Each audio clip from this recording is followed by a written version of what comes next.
안녕하세요, 멜묵상. 오늘은 히브리서 3장 1절부터 6절 말씀 보도록 하겠습니다. 사실 이제 개인적으로 되게 좋아하는 말씀이에요. 왜냐하면 이 말씀을 통해서 예전에 되게 크게 위로와 격려를 받았던 기억이 있거든요. 뭐 사실 그런 격려와 기억들을 이미 설교를 통해서 많이 나누긴 했기 때문에 아시는 분도 계시겠지만은 그래도 뭐 본문 좀 깊이 생각하면서 제 개인 얘기를 많이 하진 않을 거예요. 그렇지만은 본문을 여러분들의 삶에 어떻게 적용해야 되는지 한번 묵상해 보도록 하겠습니다. 그러므로 함께 하늘의 부르심을 받은 거룩한 형제들아, 우리가 믿는 도리의 사도시며 대제사장이신 예수를 깊이 생각하라. 자, 전 부분에는 뭐라고 그랬죠? 예수님이 우리를 안 부끄러워한다. 우리를 형제라고 부르면서 부끄러워하지 않으시고 기뻐하신다. 이렇게 이야기를 해요. 그래서 야, 진짜 그 저기 카톡방 보면 여러분들이 매일 묵상 들으면서 자신의 묵상 나눈 거 종종 보거든요. 그러니까 어떤 분이 이렇게 올리셨더라고요. 야, 우리 오빠 예수님 든든하다 뭐 이런 식으로 자매분인데 예수님 우리 오빠 예수님 든든하다고 너무 귀여웠어요. 근데 아, 예, 깊이 생각하면 정말 완전하시고 거룩하신 분이 신성을 가지신 분이 우리를 형제라고 부르기를 부끄러워하지 않으시고 예, 이 여동생이라고 부르기를 부끄러워하지 않으시고 사랑하신다는 거잖아요. 그러니까 히브리서 기자는 이렇게 얘기하는 거죠. 하늘의 부르심을 받은 거룩한 형제들아라고 말합니다. 예. 넌 쓸모없는 인간이야. 넌 오늘도 실패했잖아. 넌 뭐 저기 뭐지? 넌 거지 같은 존재야. 이번에도 시험에서 떨어졌잖아. 이렇게 말하는 게 여러분들 내면의 양심의 목소리이고 사탄의 목소리이기도 하고 세상의 목소리이기도 하잖아요. 근데 성경은 뭐라고 그러죠? 여러분들은 허물과 죄로 죽었던 놈들이라고 말하기도 하죠. 그렇지만 그걸로 끝나나요? 아니요, 그렇지 않아요. 세상의 목소리와 이 성경의 목소리의 가장 큰 차이점은 뭐냐면 둘 다 정죄를 한다는 거예요. 공통점은 뭐냐면 둘 다 정죄를 한다는 거예요. 근데 가장 큰 차이점은 뭐죠? 복음은 여러분들을 정죄하는 걸로 끝내지 않는다는 거죠. 결국은 야, 너희들은 하늘의 부르심을 받은 거룩한 형제들이야. 정신 차려 이 자식들아. 이렇게 말씀을 하시는 거죠. 그러면서 우리가 믿는 도리의 사도시며 대제사장이신 예수를 깊이 생각하라 이렇게 얘기합니다. 자, 근데 이게 이제 히브리인들에게 보낸 편지라고 그랬잖아요. 구약 성경에 아주 익숙한 사람들이죠. 근데 그 사람들이 우리가 믿는 도리의 사도이며 대제사장, 사도이며 대제사장 그 말씀을 가르치고 그 하나님의 교회를 사랑하고 이스라엘 백성들을 사랑하고 가르치는 사도인 동시에 부르심 받은 사도인 동시에 대제사장. 그러면 제일 먼저 누굴 떠올렸을까요? 예수를 떠올렸을까요? 아니요. 그때 당시 사람들은 모세를 떠올렸습니다. 사도이며 대제사장인 모세가 아니고 예수라고? 이런 생각이 들었을 겁니다. 왜 이제 이렇게 밑밥을 깔았을까? 히브리서 기자가 이제 모세와 예수님을 비교하려고 하는 거죠. 이절 그는 자기를 세우신 이에게 신실하기를 모세가 하나님의 온 집에서 한 것과 같이 하셨으니 여기서 이제 그는 예수님을 가리키는 거고요. 예수님은 신실한 분이에요. 근데 어떻게 신실하냐? 모세가 신실한 것처럼 신실하다. 그러니까 모세를 굉장히 높여주는 거기도 하죠. 근데 모세를 굉장히 높게 생각하는 이스라엘 백성들 입장에서는 히브리 사람들의 입장에서는 예수님이 모세급이구나. 라고 생각하게 만드는 거죠. 모세가 엄청나게 중요한 선지자 혹은 제사장 왕이었어요. 사실은 그들에게 있어서. 근데 그는 모세보다 더욱 영광을 받을 만한 것입니다. 것이 이렇게 표현합니다. 그러니까 모세보다 더 높다는 거예요. 아마 히브리 사람들은 이게 되게 충격적인 선언이었을 겁니다. 마치 집 지은 자가 그 집보다 더욱 존귀함 같으니라 이렇게 얘기합니다. 예수님을 뭘로 비교하는 거예요? 집 지은 자다 이렇게 이야기를 합니다. 그럼 모세는 집인가요? 아니요. 자 보세요. 4절 집마다 지은 이가 있으니 만물인 지으신 이는 하나님이시라. 자 보세요. 이 3절에서 모세보다 더욱 영광을 받은 말하는 것이 집 지은 자가 집보다 더욱 존귀하다고 그랬죠. 그러니까 예수님을 집 지은 자로 비교하는 거예요. 근데 또 4절에 보면 집마다 지은 이가 있으니 만물을 지으신 이는 하나님이시다라고 말하면서 뭐라고 얘기하는 거예요? 예수님이 하나님이시다. 그러면서 예수님의 신성을 선포하는 거죠. 예. 그러면서 사실 이게 히브리인들한테는 되게 그러니까 도전적인 말인 거죠. 예수님은 그냥 팔레스타인 유대인 한 인간 십자가에 못 박혀 죽은 사형수라고 생각을 했는데 지금 히브리서 기자는 이렇게 얘기하는 겁니다. 아닙니다. 그분은 만물을 지으신 하나님이십니다. 그리고 하나님의 집, 즉 교회를 지으신 하나님이십니다. 여기서 교회에 대해서 잠깐만 얘기를 하자면은 교회는 신약 시대 때 우리가 바라보고 있는 이것만 교회가 아니고요. 구약 때도 하나님의 백성 전체를 교회라고 생각할 수 있어요. 그러니까 이제 여기서 말하는 하나님의 집은 구약과 신약 전체 지금 하늘에서 하나님을 찬양하고 있는 성도들까지 다 합친 이 모든 사람들, 이 모든 저기 뭐냐 지구상에 있는 모든 예수 그리스도를 따르는 그분의 제자들 있잖아요. 그 제자들 전체를 시대를 초월하고 장소를 초월한 전체를 하나님의 집이라고 표현한 거예요. 근데 그 집을 누가 지었어요? 예수님이 지었어요. 세상 천지를 창조하신 것처럼 그 교회도 그분이 지었어요. 근데 모세는 어떤 존재냐? 5절. 모세는 장래에 말할 것을 증언하기 위해서 하나님의 온 집에서 종으로서 신실했다라고 말합니다. 여기서 온 집에서라고 된 이 부분이잖아요. 이 부분이 그리스어로 보면 and이라고 해가지고 그 저기 뭐 in이에요. in 영어로. 그러니까 집 안에서 종으로 신실했어요. 그러니까 종과 이 주인의 비유를 하는 거죠. 그럼 모세는 하나님의 아들이 아니고 종이네요. 이렇게 생각하면 여러분들 비유를 이해를 못한 겁니다. 모세도 하나님의 자녀죠. 근데 모세가 했던 역할, 신분은 하나님의 자녀지만 역할로서는 그 하나님의 집, 교회를 섬기는 교회 안에 있는 종이었다는 거예요. 근데 예수님은 어떤 존재예요? 교회 바깥에서 교회를 만든 신이라는 거죠. 어떤 차이인지 이해되세요? 물론 예수님은 그 교회 안에 머리이시기도 하시지만 그 교회를 창조한 존재예요. 근데 모세는 그 교회를 창조한 존재예요, 아니에요? 아니에요. 그러면서 모세와 예수 그리스도의 차이를 딱 보여주면서 그 격차를 드러내주는 거죠. 근데 그리스도는 어떤 분이에요? 하나님의 집을 맡은, 여기서 맡다라는 건 이제 집 바깥에서 집을 맡고 창조했다는 의미인 겁니다. 그 3, 4절의 논리하고 같이 들어가는 거예요. 집을 맡은 아들로서 그와 같이 하셨으니 우리가 소망의 확신과 자랑을 끝까지 굳게 붙잡고 있으면 우리는 그의 집이라. 여기서 소망의 확신과 자랑은 뭘 가리키는 거예요? 예, 예수님을 가리키는 거죠. 예수님을 끝까지 붙잡고 있으면 여러분들이 1절에서 말하는 것처럼 예수님을 깊이 생각하고 있으면은 우리는 그분의 집입니다. 다시 말하면 모세와 함께 모세가 우리 집 돌보는 사환이었단 말이에요. 저도 이정규도 이 집 돌보는 사환 중에 사환 중에 새끼 사환 중에 잘 못하는 새끼 사환 중에 하나예요. 그런 것처럼 우리가 다 그의 집에 부르심 받은 거룩한 형제로서 존재한다. 여러분들이 예수 그리스도를 계속해서 붙잡고 있으면 여러분들 그 교회 안에서 안전하다. 이렇게 이야기를 하고 있는 겁니다. 자, 여기까지 내용 봤고요. 우리 적용해 봅시다. 첫째, 모세 본받기입니다.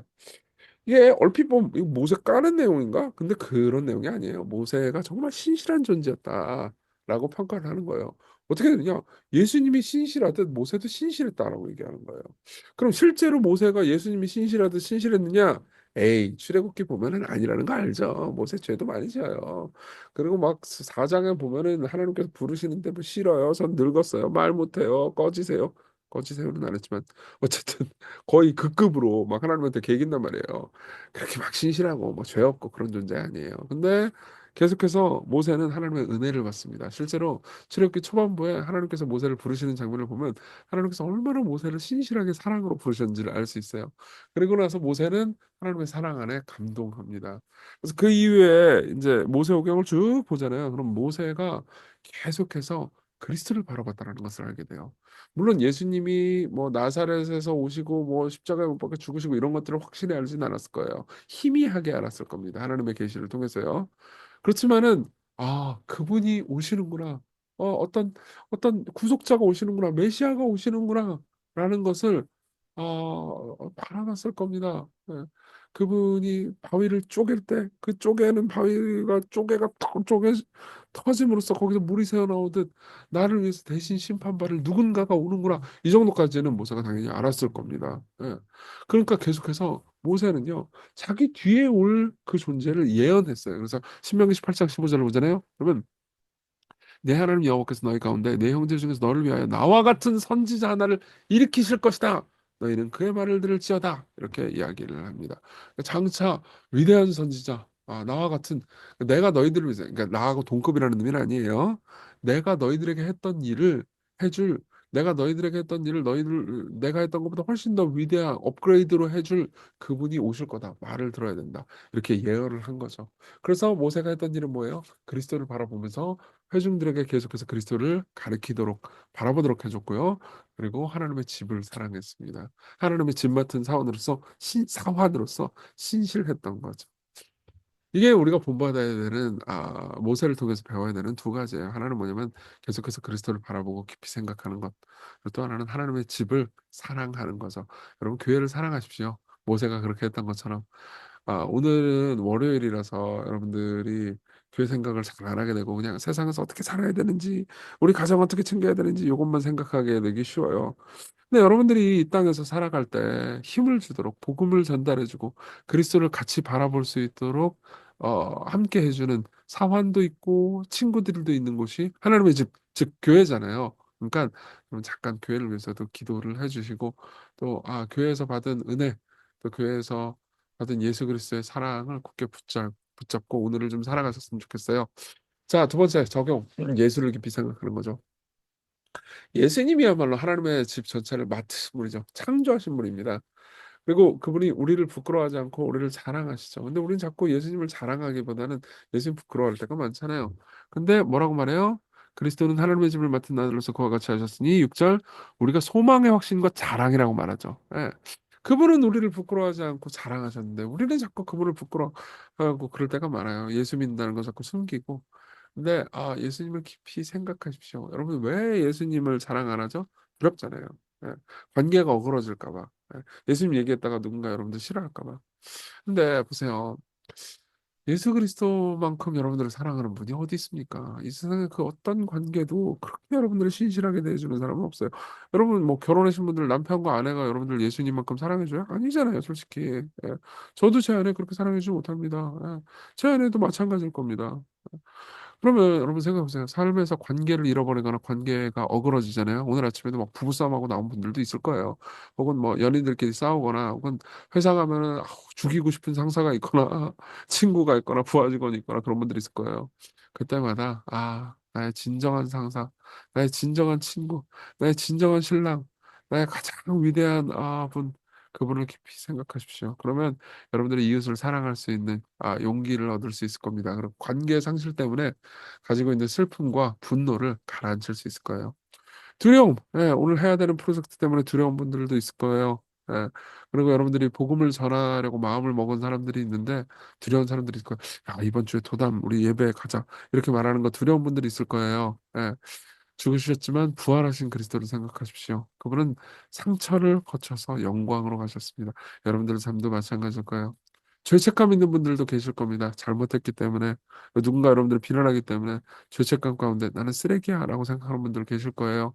그런 분들은 예수님 짤이라는 표현 기억하시나요? 며칠 전에 했는데 여러분들을 가리켜서 하늘의 부르심을 받은 거룩한 형제라고 말하는 그분을 깊이 생각하십시오. 그분이 여러분들을 하늘의 형제로 부르시기 위해서 자신이 하늘로부터 끊겨졌고 하나님께로부터 버림받았다는 것을 깊이 생각해 보십시오. 그분을 깊이 생각할 때 여러분들은 오늘의 용기를, 오늘 하루치의 용기를 분명히 가질 수 있게 될 겁니다.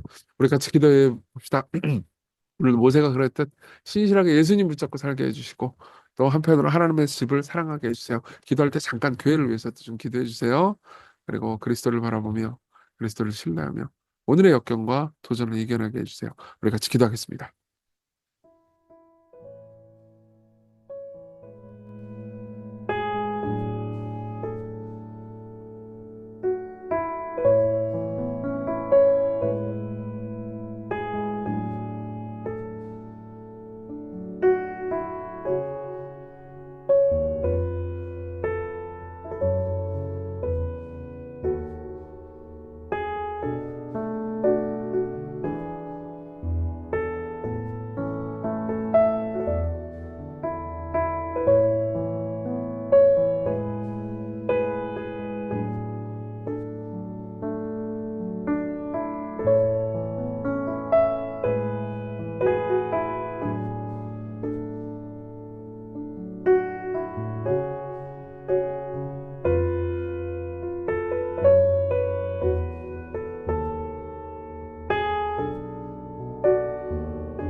기도하겠습니다. 은혜로우신 주님, 어, 모세가 하나님의 집 맡은 청지기로서 사환으로서 충성됐다는 것을 기억합니다. 모세도 죄도 많이 짓고 잘못도 많이 했지만 그렇게 모세를 평가해 주신 하나님의 호의와 너그러움에 감사합니다. 우리도 그렇게 하나님의 집을 사랑하게 하소서. 그리고 무엇보다 이 세상에서 삶을 살아가는 동안 우리의 믿는 도리의 사도시고 대제사장이신 예수 그리스도를 깊이 생각하게 해주십시오. 그분이 우리의 깊은 희망, 우리의 자랑입니다. 예수님 이름으로 기도했습니다. 아멘. 네, 하나님의 은혜 안에서 오늘 기쁜 하루 되세요.